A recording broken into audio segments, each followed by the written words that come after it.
Black Rifle Coffee Energy Drink. Yay. Yay. Cool. You know, they look pretty cool, but sometimes the looks don't matter. It's all about the taste, right? Here we go.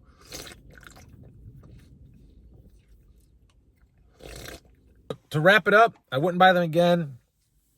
They're not exactly bad. They're just not that great.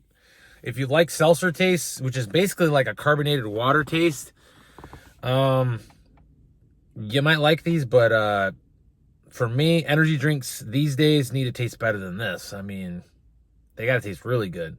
And usually I rate energy drinks really good, but this is just not giving me a good rating scale vibe. It's giving me just a drinkable vibe. So with that being said, as far as the ratings, for both of these, I'm actually going to throw in the 7.75.